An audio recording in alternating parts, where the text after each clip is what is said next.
Good afternoon, everyone. Thank you for joining us for today's webinar. My name is Dr. Hilda Billups, and I currently serve as the Chair of Webinars Committee for TACUSPA. We're pleased to change up the format for today's webinar just a bit.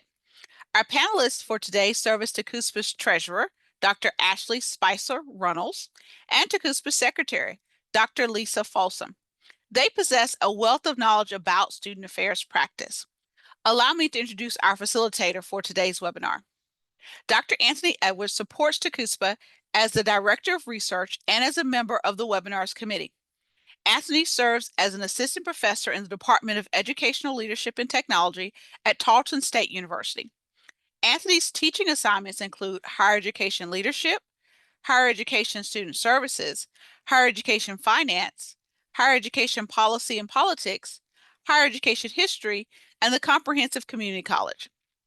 Dr. Edwards previously served as director of Tarleton Online at Tarleton State University, a professor of biology at Panola College, senior vice president of talent at the Fort Worth Chamber of Commerce, and science department chair at Granby High School. Dr. Edwards also served as a secondary science teacher in Fort Worth ISD and Huckabee ISD. Anthony's research agenda focuses on organizational change in higher education with respect to strategic planning, STEM education, higher education marketing, academic advising, and educational technology. Anthony has published manuscripts in the Journal of Higher Education Management and the HAPS Educator.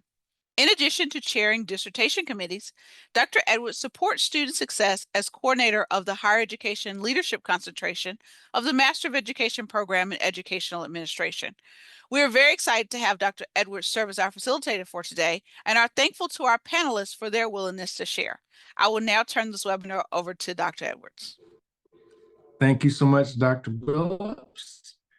Thank you all for joining us today for this TACUSPA mentoring webinar. And the learning objectives for these webinars are to increase knowledge of success strategies for student affairs and student service professionals and understand what skills student leaders need to succeed. So allow me to introduce our panelists for today's webinar. Dr. Spicer-Runnels joined the Texas State University system in March 2022 as Assistant Vice Chancellor for Academic and Health Affairs. Prior to joining the Texas State University system, she served as Assistant Vice Provost for Academic Affairs at Texas A&M University, San Antonio, where she worked closely with deans and other administrators to create policies and procedures that support student success and academic success and degree completion. She also served as Assistant Vice President for Student Success, where she oversaw the new student and student transition programming, as well as student support initiatives. Prior to her tenure at Texas A&M San Antonio, she also held positions at Texas State University as well as Lamar University. And her portfolio there included programs and services in both leadership development, as well as family affairs, Greek life, and shuttle services, community service, student conduct, and student orientation and transition programs. She holds a Doctor of Education and Educational Leadership from Lamar University, as well as a Master's in Business Administration from the University of Houston, Victoria, and a Bachelor's degree in Family Studies from Lamar University. She's an active member of TACUSPA, and she's also a Gallup Certified Clifton Strengths Coach, and she's a member of Alpha Kappa Alpha Sorority Incorporated. Thank you for joining us today, Dr. Spicer-Runnels. Also joining us today is Dr. Lacey Folsom. She serves as Director of Student Engagement at Stephen F. Austin State University in the Piney Woods. She also has over 15 years of experience in higher education, focusing on things such as student retention, engagement, and student development. She's very passionate about team building and building strong teams, working with student leaders, working with new professionals, as well as organizational staff. And in addition to those parts of her role, she's also a leadership and management consultant, and she helps individuals discover their leadership style and helps teams move toward greater effectiveness and connection. Thank you for joining us today, Dr. Folsom. So as you listen to this webinar, please provide comments and ask questions in the chat. And if we have time remaining, we'll ask some of your questions. All right, so first question For both of you, we'll start with Dr. Spicer-Runnels on this one. What inspired you to work in student affairs?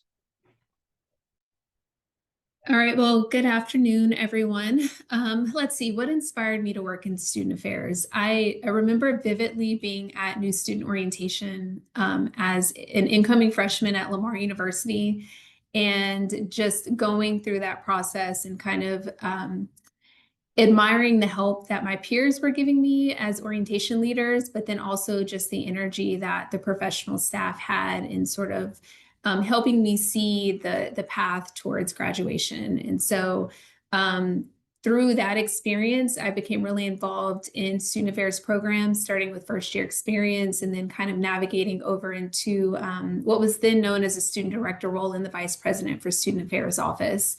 And at that point, I was really introduced to both higher education, but then also student affairs more specifically. And at the time, I didn't recognize myself as a first generation college student. I just knew that I was there with the full support of my family, and we were just asking questions, trying to navigate the systems that were presented to us.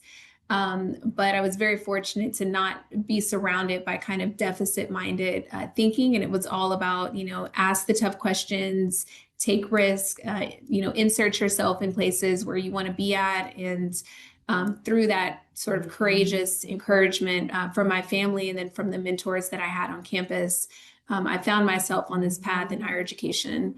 And then as it relates more specifically to student affairs, I found that student affairs was really the place where I could support students, both that were like me, but also those that didn't see themselves in the higher education ecosystem. And so for me, I became really invested in the idea of helping people find their most authentic self. And then just real quickly, that transition from being a student over to a professional staff member really blossomed as I advanced in my academic journey and realized that not only was it important to help students, but when we could find ways to support faculty and staff in better understanding how the university worked, all of that really trickled down to helping the students. And so when I started looking at higher education as an ecosystem, which I still do, I realized that for me, student affairs was the way to do that. And some of that was through leadership development for students. Some of that was through transition programs.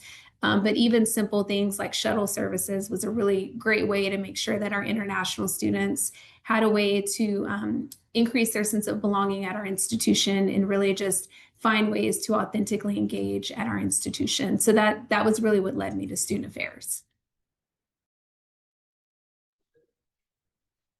Thank you for that, Dr. Spicer-Runnels. Same question, what inspired you to work in student affairs, Dr. Folsom? Yeah.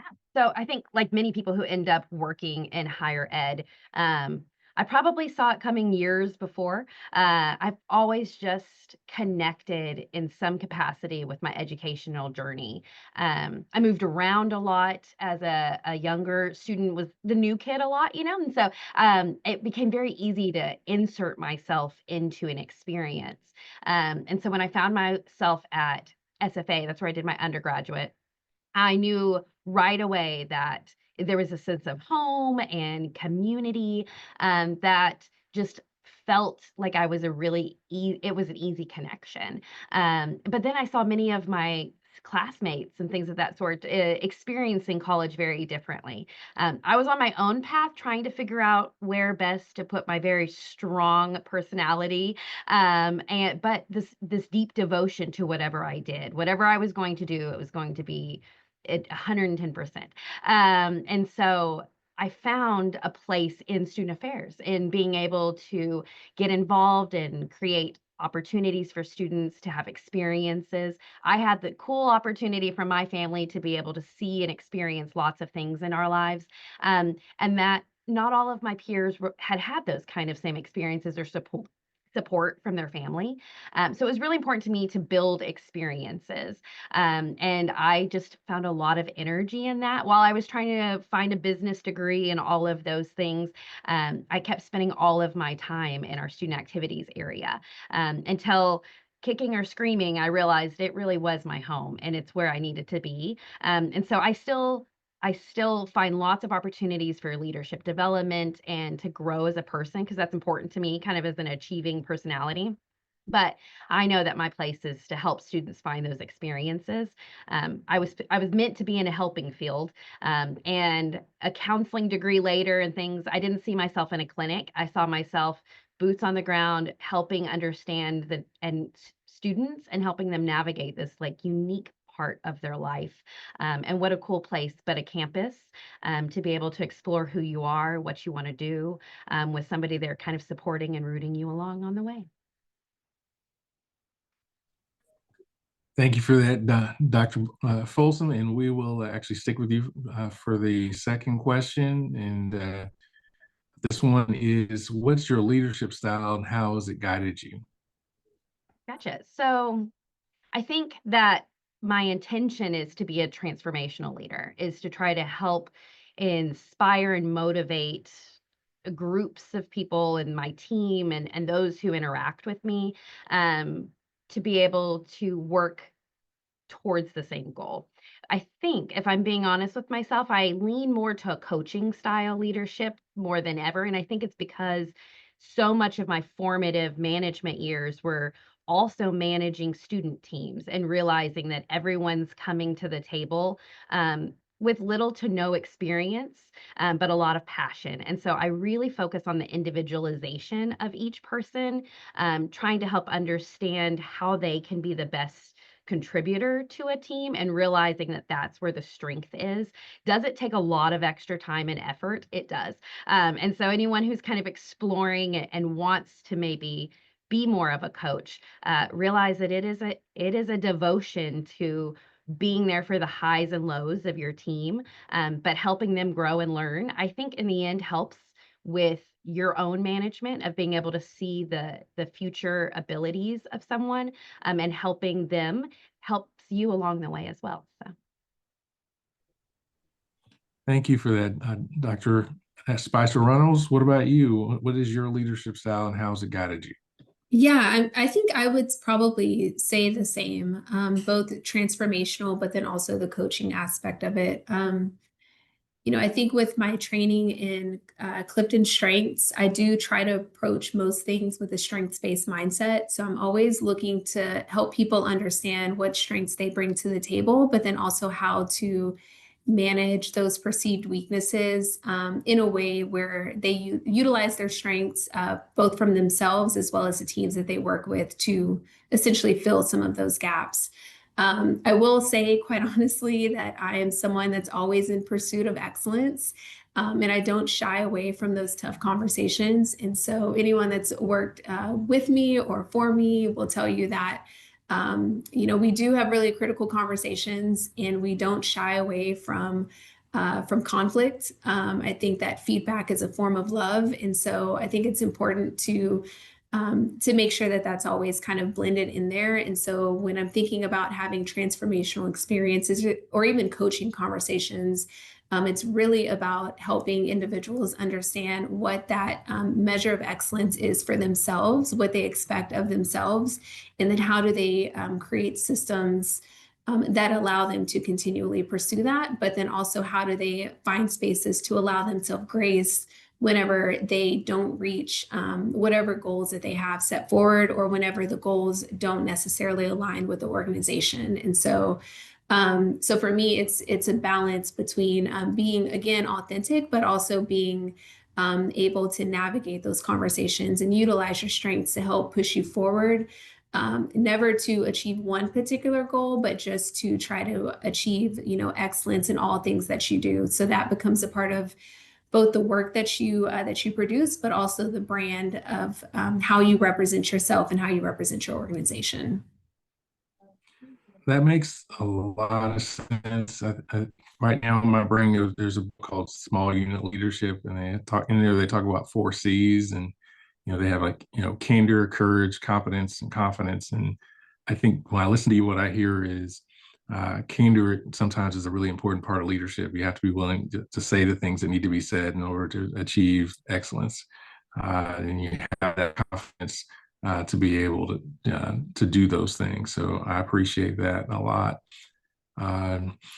Now let's shift gears a little bit and talk about new leaders. And so if a leader is in their first 90 days, there a lot of there are a lot of positions posted right now. So people are transitioning into new roles. Some of you have gone through that, figuring out where do you start. So first 90 days, what are some advice you would give the leaders for those times? Lacey, I'll go ahead and maybe start on this one. So in the first 90 days, I think that you should certainly be meeting with your supervisor to agree upon sort of a 30, 60, 90-day plan. For those of you that have business degrees, that will sound familiar to you. But what are some of those tasks that you would want to achieve in that first 90 days to really root yourself to the organization and to just demonstrate how you add value to the organization? I think the other piece that's often overlooked is that it's really important in that first 90 days that you meet with all constituents where you have interaction, whether it's frequent or infrequent. I think this is especially important for people who are advancing internally within an organization that they already work at, to reestablish yourself as, don't see me in this previous light, but see me in this new position. But especially if you're new to the organization, it's important to just have face time with those people. And let me also be clear with that. I'm not speaking about this from a Zoom perspective. It's important to schedule a lunch or a coffee or something just to go in and establish a relationship, establish an understanding about what your role is, how you intend to add value to the organization, and if it's a position that already existed, how you intend to add value to that position as well. And the only caveat that I would say there, and this is just one of my personal principles, is that you should always polish the halo of your predecessor. And by that, what I mean is sometimes when people go into new positions, they find a lot of things that they want to fix immediately to kind of demonstrate their worth or their value. But I think you have to be very careful to not go in and be too disruptive, because you don't necessarily know, what history you're stepping on. So I think if you enter into the space in that first 90 days, talking about the value that you add, talking about goals that you have and tasks that you hope to achieve, those short-term wins within that first 90 days, that's the way that you establish credibility. And that's also the way that you can start to establish connection with your colleagues. Great advice, Ashely. Things that I kind of wanted to point out, I think, is that they have job descriptions for the position because there's a consistency to the work that you're going to do. Sometimes there's going to be parts of that are simple and you are going to pick up on very quickly. But for most position, there's a complexity to it that's going to take time, and you're not going to perfect it in the first 90 days. And so I agree. I think you should focus on building relationships and creating your network, because no one at any campus, no matter where you are, is going to be able to do your job unless you have a network of people on that campus to help find the support that you need at any given time. So I think building those connections is really important. Also establishing who you are. Who are you? At your past experiences don't define you, even if you are at a campus that you were already at. How do you establish who you are in this position and who you want to be and the type of leader that you're going to be? Working on those communication strategies of, how often and how do you interact with people? Helping work with your new supervisor of like, this is what my expectations are. Ashely and I have very different approaches to communications, and yet still are able to work for years at TACUSPA together, knowing that there is a balance of how everybody approaches things differently. And so I think being really honest with your coworkers and your boss to help them understand kind of what you bring, but also that you're more than the position, you're part of their team now, and you're ready to step up in lots of different ways. You bring strengths that maybe weren't on the job description that you can bring to the team that can still help in other ways. And so I think don't lose sight of who you are. Trying to fill yourself into a job description is my best solution. Thank you for that. That's a good point. I mean, there's a human element. Obviously, there's what you were hired to do, but each of us brings certain gifts and talents, that allow us to do that job in a unique way. My next question would be, as we grow, hopefully we're learning from other people. So what's a lesson or action that you learned from a previous leader that you still hold on to or try to practice to this day? Trying to think. That's a great question. So I know we're gonna probably talk about some inspiration, but I read Once Upon a Time Early, like a first break all the rules kind of book. That I love a good Gallup research, anything that's Gallup related. I love sourcing information from my peers in some form or fashion, just makes me feel more confident. I think I took that really to heart. I had a supervisor who wanted me to think outside of the box, challenge me. Yeah, you've got about 40% of it done, just run with it, which gave me true anxiety early on. But I realized that there was a sense of belief in, if we have a good idea, sometimes you have to build a plane in the sky. In the world of student affairs, that is more often the case, I have found, than anything else. Is students from year to year change, the campus, the culture, things of that have variables that I have no control over. And so I have to learn to pivot and be able to make the most of whatever experience it is that we have with whatever resources I have. And so I learned to pivot, but also, again, to break the mold and realize that just because it is traditionally done this way doesn't mean that there's not a different solution to it. And so I annoyingly ask why a lot. Like, why are we here? What is the outcome that you are wanting? And I can help you get to that outcome. But I very rarely want to follow someone's direct and narrow path to that outcome, because there's probably a solution in it somewhere that we just haven't thought of yet. And so I really love building a plane in the sky and being comfortable with that. What about you, Dr. Spicer-Runnels? Lesson that you've learned from a previous leader? Yeah, I think as someone, and I think Lacey and I share this, as people who started our careers very early, like we were both affiliated with our undergraduate institution. I early on was someone that was very black and white. And so I was not building the plane while I flew it. And my desire to get things right was always kind of the driving force. And as the years went on, I learned to embrace the gray a bit more. And I remember someone specifically telling me that I would be kind of brainstorming about things and talking about how we were in that odd space of not being quite done yet, but being past the point of starting. And she would often tell me, "Oh, you're embracing the gray. Like that's a sign of professional maturity." And so I think about that a lot whenever I'm having kind of strong reactions to things, whether it's internally where I want to finish a project or whether we've stalled on something. I kind of think about it on that spectrum of like, where am I at in the gray space? Is this a space where I've stalled out because I'm uncomfortable, or is this a space where I need to kind of push through it? And I think, to sum that up, the way that I think about it now, and people hear me say this a lot, is that you have to honor the space between no longer and not yet. And so I often think about, where are we at in that sort of spectrum? Where are other people at in that spectrum? And like I said before, provide them with a lot of grace, or provide myself with grace when sometimes we don't think that we're in the same space.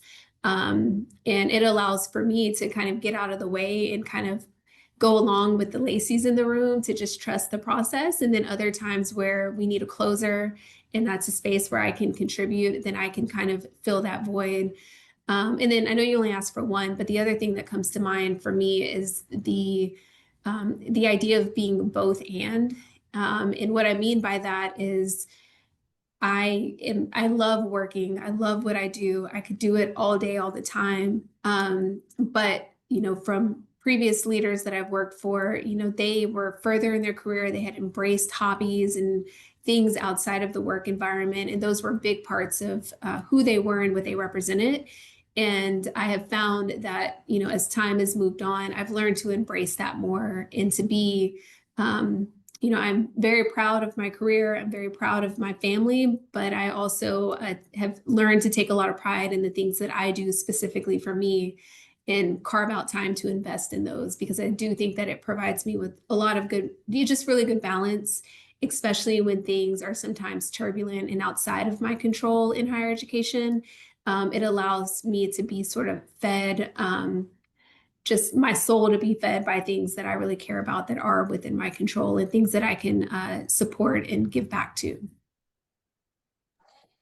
Thank you for that, Dr. Spicer-Runnels. I think you have the kind of unique perspective of having worked both at the campus level and at the system level. As we look at higher ed, it's kind of in a period of change, I think. How do you see higher ed and student services in particular changing in the future? Well, I think that, higher ed and student services I really think that some of the silos are going to not just break down, but I think things are blending more. You've heard me refer to higher education as kind of an ecosystem. And since working at the system office, I can tell you I believe that even more so now in working with other university systems across the nation. Our organizations are all structured in different ways. The roles of a vice president for student affairs at your institution may look different from, some of our institutions. But the heart and spirit of what we do remains the same. And the way that we do it is, the space can sometimes be questioned and is the space that sometimes we see variations. But I think that, we will continue to kind of refine the work that we do and find ways to support our students and support our communities. But I do think some of the traditional ways that we've navigated the academy are going to be shifted.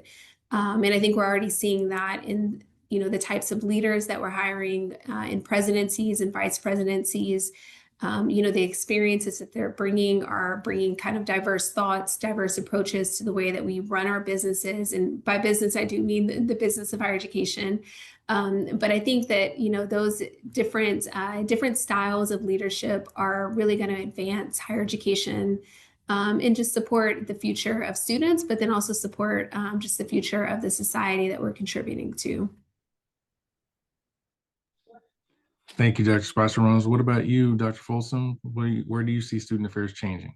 Yeah, I think generationally, the students, I said it earlier, they evolve and they're going to come in with a different goal and mindset.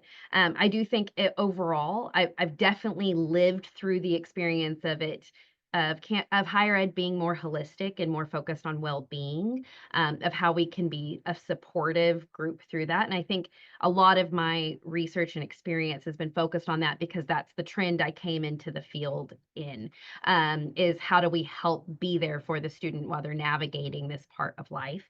But I very much think that there is this new concept of financial responsibility that the students are coming in with.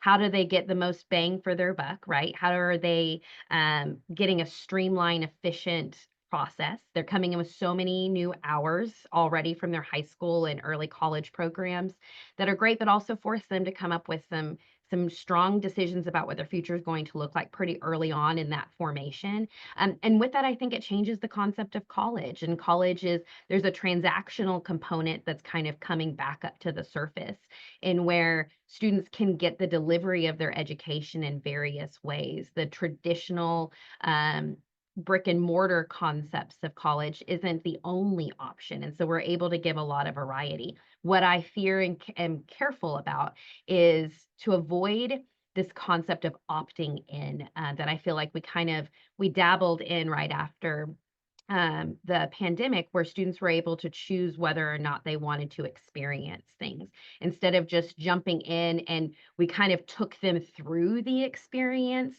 whether or not they wanted to or not. They understood what that experience was, and they got to have those feelings and make the connections. And I think we somehow have to find a way to still allow students to explore things that are uncomfortable for them. And even though they have the option to get it in a different way, how as educators do we help them grow and learn in these spaces, in the new delivery models, but where they're still kind of challenged. They feel supported, but they're challenged to think outside the box and think outside themselves, because that's where I think the growth is that makes college transformational. So thank you for that, Dr. Folsom. I heard one of those keywords in there. You talked about research, and as director of research for TACUSPA, that's something that I'm particularly interested in, particularly in the field of student affairs.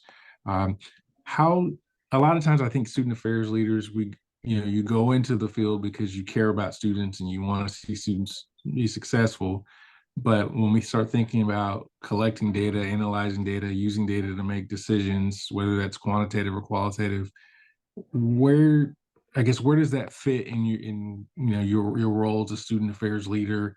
And why is that something that leaders need to do more of? Well, I'm fresh off of a doctorate. And so I spent the last 4 years deeply invested in research and figuring out what that looks like, which was mental health and involvement and where those kind of meet. And because it is what I do every day too. But I do think under new leadership, I know specifically at our campus, we're really focused on how do we better tell our stories? How do we help in a world that is focused on data-driven and financially responsible decisions? How do we prove that the investment in what we contribute to the campus experience is valued? And is it necessarily the number of students that are attending events or completing different programs or certifications or whatever it may be?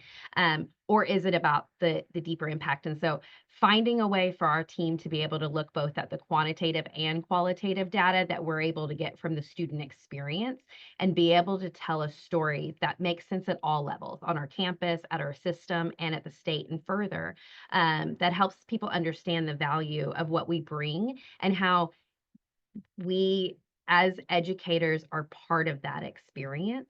And that we're able to gather that data and understand it more so than anyone else. Because anybody can bring a bunch of numbers to someone and they can dwindle those down to figure out exactly what it says. But if we aren't able to then find a way to give our own observations in that, and articulate these experiences, I think we'll lose track of what the real priorities are in education. Thank you, Dr. Folsom. Go ahead, Dr. Spicer-Runnels. Oh, yeah, I was going to say, so from our perspective and for a little context for those of you on the webinar, so the Texas State University system is the only system in the state that has both 2- and 4-year institutions. We have 7 independent institutions where you can get anything from a certificate in welding all the way to a medical degree. And so, when I'm thinking about data across our system, we are thinking about a lot of different, not just service areas, but a lot of different constituents. And so I agree with everything that Lacey mentioned, but I would also say in my role, what we're looking for is how, when we're looking at system-wide data, we're looking for opportunities to support our institutions in efforts that are mission-driven, that will support their individual initiatives. And so sometimes that's a collective of all 7 institutions. Sometimes that means we're only supporting the state colleges. Sometimes it's one individual institution.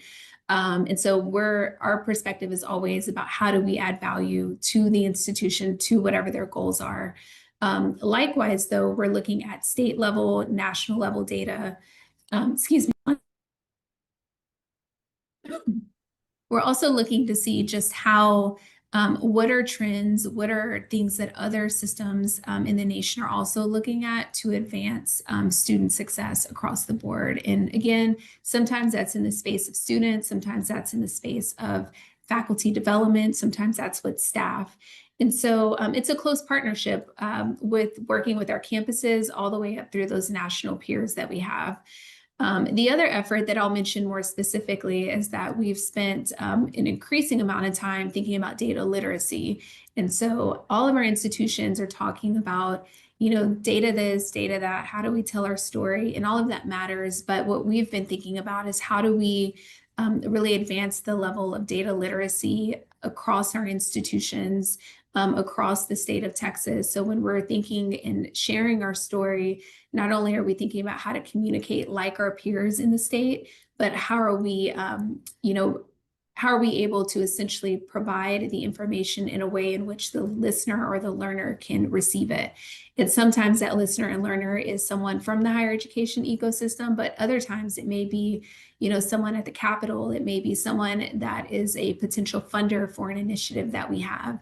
And so we are thinking a lot about how we utilize language when it comes to data, but then also how we're working with our institutions to just be very intentional about increasing data literacy, and thinking about how we use it as an asset, as opposed to thinking about it from, a deficit, kind of how do we tell where students aren't being successful, but how do we shift that narrative and really highlight the spaces in which we're doing good work and how we can utilize those best practices and strategies to advance the success of other populations on our campuses. And again, most times when I'm speaking, I'm not just speaking to students, I'm thinking about all parties that are involved, whether that be alumni with employability, or if we're talking about faculty development and seeing them succeed as well.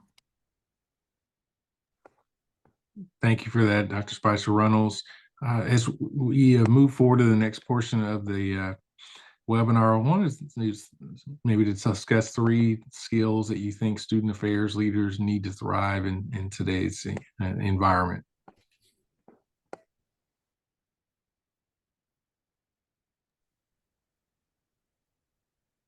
Let's see. Well, I'll kind of jump in on this.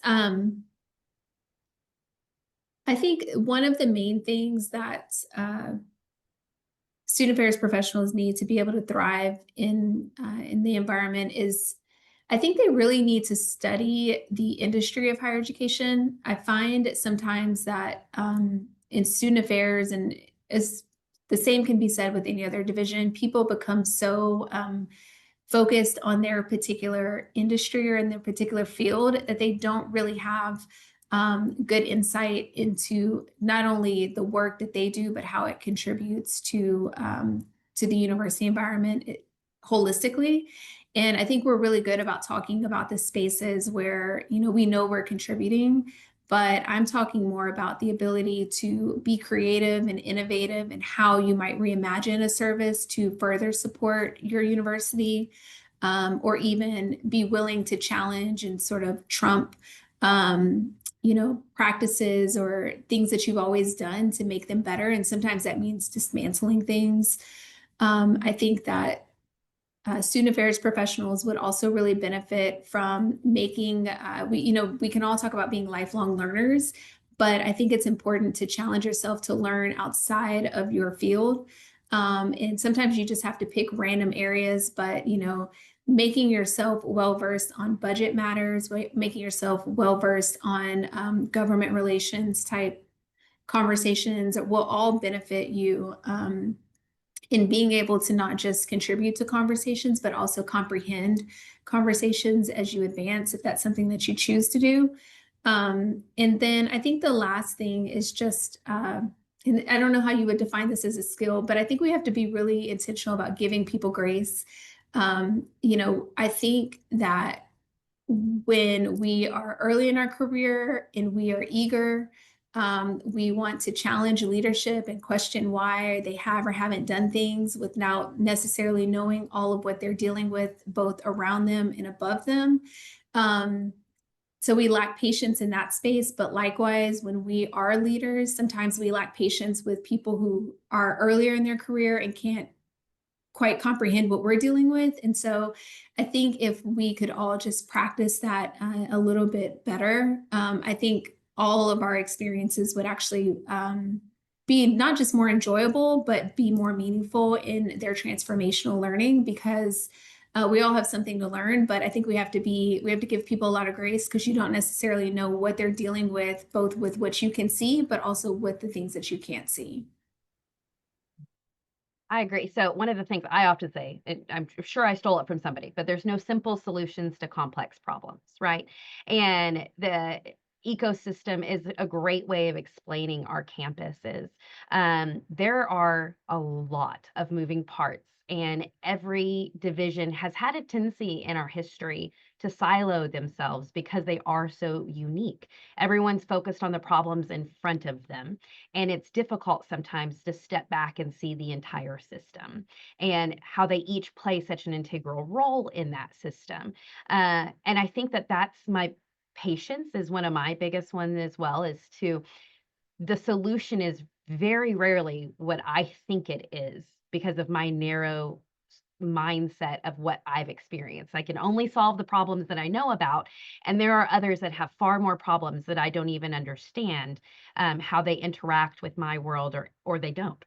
And so I think the grace and patience is a wonderful one. And to remember that the thing that I think helps us deal with the anxiety of that as staff is knowledge. And I would echo that the world is complicated and our campuses are small versions of that, that then also have to report to the outside world, right? And many times I explain that we're an incubator early on, and it's hard to look outside of that dome. And so understanding and learning and growing how processes work, how the government and funding and education is impacted by every single law and policy that are made, is really important. And so it helps me sleep at night when I go, this probably is a result or is preparing for something else. And so then I just like go research as much as I can to try to feel better about it. The other part is to have a sense of strategy that you don't always know what the larger plan is, but you should definitely have some kind of strategy for your plan in your own department, in your own division, and whatever it may be. And a big part of that is innovation. I am constantly learning from our other institutions. I think I'm a top contributor on so many people's social medias at other campuses across the nation, because I want to see what other people are doing and how they solved a problem in a different way, or how they're engaging students with something different. I'm always asking colleagues, like, what are we doing other than t-shirts or free pizza? Because pizza has way too many allergens on it. So what's the new trend? What are we doing? And so there's some way, not to boil it down to pizza, but there is always a new way to do things. And some of our colleagues are doing it really well, but I think following and learning along the way encourages you to go, how could I do that on my campus and my own campus culture? And that's a sense of innovation that honestly is one of you can't teach it. And so trust me, I try with a team all the time. I'm like, think outside the box. No, there's an answer in there somewhere. And so if you can try to just put away the anxieties that the day and the job sometimes bring, to think, how can I do this in a different way that engages people, and makes them feel an experience was worth more than what they expected. They came in unexpected. It unexpectedly was exciting. So Thank you for that. In terms of, you talked about the pizza and things like that, and I think about incentives. Let's talk about incentives for team members. So sometimes, in budgets, we don't have the money always to reward our staff with money, but what are some other ways that you motivate members of your team? yeah, I think I'll jump in if you don't mind, Dr. Hmm? Spice. Please do. Very rarely do I think I will ever be in a position in which I can just throw money at the problem, or at the issue. And I wish that is the case one day. But again, I think it's that coaching mentality of trying to find a way for people to feel like they can be the best version of themselves on that team. I think the world today, not just in higher ed in general, we just have more flexibility in what a work schedule looks like. If somebody has a dentist appointment or a hair appointment or wants to go see their nephew do something, there's a way to integrate that into the world that we do. So I really try to focus on making sure the expectation is there. Hey, these are really big priority things that I need you to be at, or I need you to find a way to be supportive of, as part of our team. But there's some flexibility in that. I work in student affairs, so if you're here till 10, 11 o'clock at night, there's some flexibility on what that schedule looks like for you moving forward. And I think that's a sense of that. And then controversial work-life balance is a complicated thing that often is used in weird ways in our field, right, to avoid burnout. But my controversial part of that is the balance part is up to the individual and looks very different for everyone. And that's where the communication, I think, comes in, is talking with your boss and finding what it is that helps you find that work-life balance. I'm more of an integration person myself. I've been in it from the moment I graduated college, and I've just found ways to, again, prioritize, like Ashely had mentioned earlier, things that are important to me, and I work them in. But my work is important to me too. And in what I do there. And so I try to find ways to do that. All of that to be said, supporting our work team is helping them understand that this is not a job. It's not a task. I don't want them to come in and just complete a task. I want this to be their career. I want this to be something that they're proud of every day. And so how do we figure out how to make this worth your while? And I think it's just different. If that means that they get time to go work out or, do more professional development in ways that we can do it in a financial way that makes sense for our team. Whatever it is, you can dream it, we can figure it out. But it's, again, that individualization is what I still lean on. Thank you. What about you, Dr. Spicer-Runnels? How do you motivate your staff? Yeah, I mean, I think the first thing that comes to mind is that I really like for people to be seen and heard. I heard years ago that people just want to be seen, heard, and know what they say matters. And so for me, I try to be very intentional about, I don't necessarily remember everything, but I always want to celebrate with people. And whether that's something work related or something personal related. So that is maybe not an incentive, but I do think that it's, I've worked for people that didn't even always know my name sometimes. And so I think that that matters. But I think the more tangible piece that I try to be intentional about is I'm very quiet about the work that I do, but I do have a very extensive network. And when it makes sense, I'm always happy to let people tap into that network. And so I think that's important for kind of making connections across professional generations. And so it may sound weird, and I know it's not the same as getting extra money to do work or anything like that, but it's something that I think I hold very close, both personally and professionally, but it's something that can provide really tremendous value to someone's career when they're able to make the right connection. And if I can ever be a conduit to that, I'm always happy to make that happen. And so that's something that always comes to mind for me is, even in speaking with people that I've known for years or those that I just recently met, I'm always concerning myself with how do we build your legacy? How do we help you think about your future, how you can get to that future? And sometimes that's done with more tangible things like professional development opportunities or incentivizing through money and things of that nature. But I also think there's those more intangible ways that we can leverage, the resources that we have. And for me, the network is one that I know sometimes is very difficult to tap into and to build, especially when you're early in your career. And so it's something that I'm always happy to support people with and make those connections. And so I would say those are probably the top two things, just making sure that I try to be very intentional about making sure that people are seen and heard and know that, there's always something there's always someone out there cheering for them or keeping eyes on them as they're navigating their career and, cheering them along the way. And then also making sure that they're connected. Yeah, I wrote down making sure people are seen, heard, and know what they do matters. I think that's really important. As we kind of move toward the end of this, I would like to know if there are any books that you've read or written or any podcasts you listen to that, really helped or informed your leadership style. So Dr.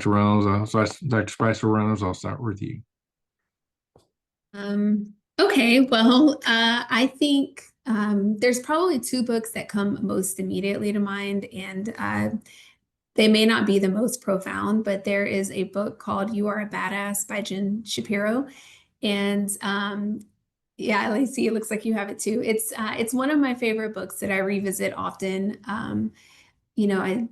Sometimes you just need a little bit of encouragement. You need to sort of recalibrate your internal voice. And so that's a book that just really kind of simplifies everyday life and just reminds you that really in every decision that you're making every day, you're doing something that really proves and demonstrates that you're doing the things that you should be doing and that you're also capable of more if you want more. And so that's one that I love and I have a copy here in my office. I have a copy at home.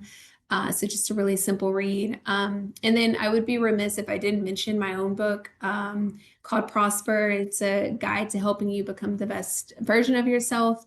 And it's really just a workbook that was created after many years of conversations with individuals and blogging and just really trying to share my personal insight as I've navigated my career. And so, there's activities in there that help you think about how you sort of calibrate your values, how you think about building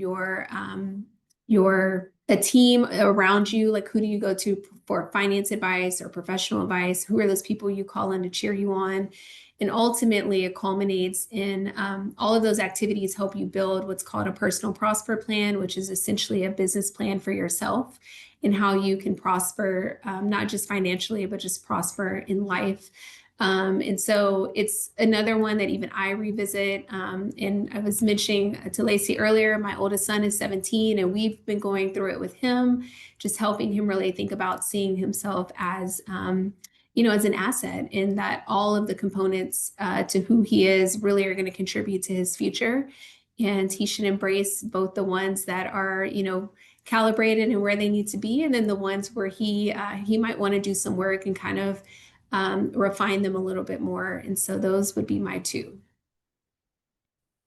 Well, I have to say that the Prosper book is right out of the reach of the camera. Ashely was kind enough to give those at our TACUSPA conference. So plug, there's lots of opportunities there when you're coming to the conference. And it's a great way just to kind of guide your thought and really grounding for me. So I do appreciate that. I aspire to be Ashely Spicer-Runnels all the time anyway. So, I am a leadership junkie. I'm not a big music person. I listen to podcasts and listen to audiobooks. I have a long commute to work. So I spend a lot of time doing that. Simon Sinek, I've read all of his things, Brene Brown, done all the classics.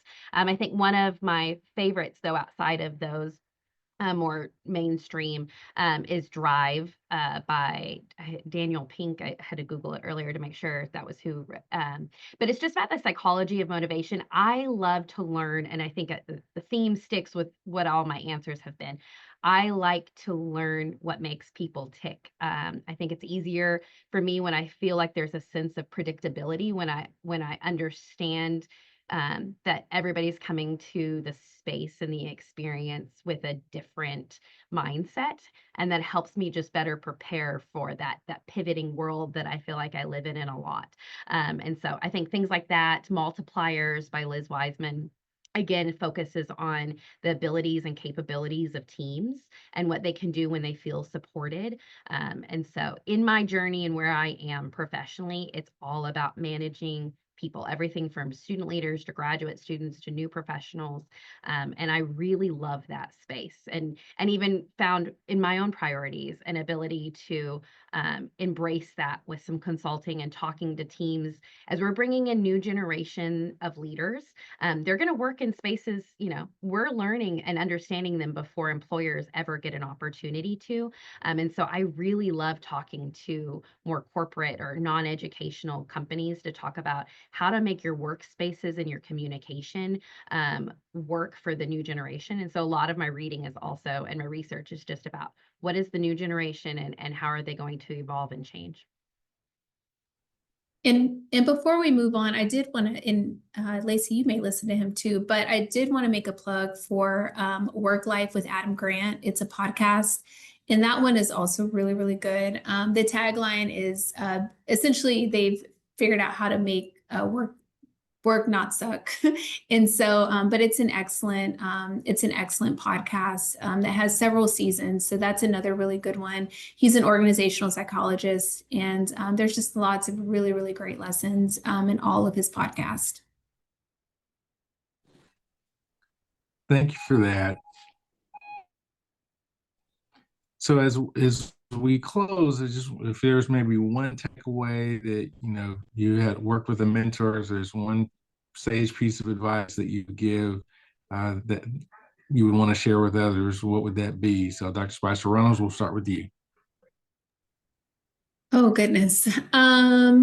Well, I think I'm just going to go back to an oldie but goodie and say really honor the space between no longer and not yet. I mean, this is all a journey, and the work that you're doing, the relationships you're building, who you are, who you'll become, it's everything. And so it's important to celebrate those wins, to learn from those more challenging moments, but recognize that with every goal achieved and every, every mountaintop that you get to, that, you're still working towards something. And so just honor the space between no longer and not yet.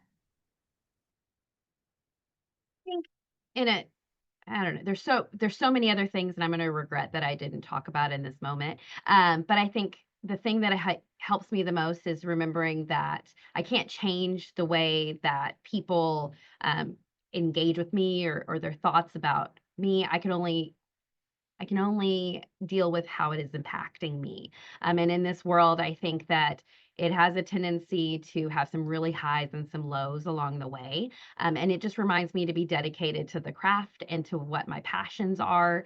And that this too shall pass, this moment, and what can I learn and gain from it? And then also my last little thing is that you're going to have so many mentors along the way. Never shut yourself off to just listening to someone, even if they have less experience than you. Their experience is different than yours, and they may serve in a mentorship role or a colleague that's going to support you later on down in your field, in your career. And so just be open to living and learning from everyone around you at all times. Thank you so much. I mean, some of the takeaways I got from today: embrace the now, honor the space between no longer and not yet, importance of teaching students financial responsibility, learning about or embracing data literacy, giving people grace, motivating staff with both flexible schedules and professional development. This has been a great time. I hope you all learned from it. That's all the time that we've got for today. Thank you all so much for joining us. We'd like to thank Dr. Lacey Folsom and Dr. Ashely Spicer-Runnels again for today's presentation. Please complete the feedback survey. We'll be providing a link in the chat. Also, our next webinar Wednesday will be Wednesday, June 4th, 2025 at noon. We ask you to please invite a colleague to participate next month. And if you're interested in presenting or serving as a panelist for future webinar Wednesday, please complete the proposal form. And I think we'll get the link in the chat for that as well. Finally, the TACUSPA membership year runs from January to December, and Dr. Spicer-Runnels is our treasurer, so I'm sure she'll appreciate me saying, if you're not yet a member of TACUSPA, we encourage you to join us. Thank you so much, and have a good day. I'll ask our panelists to stick around for just a moment after we end the recording. But thank you all for joining us today.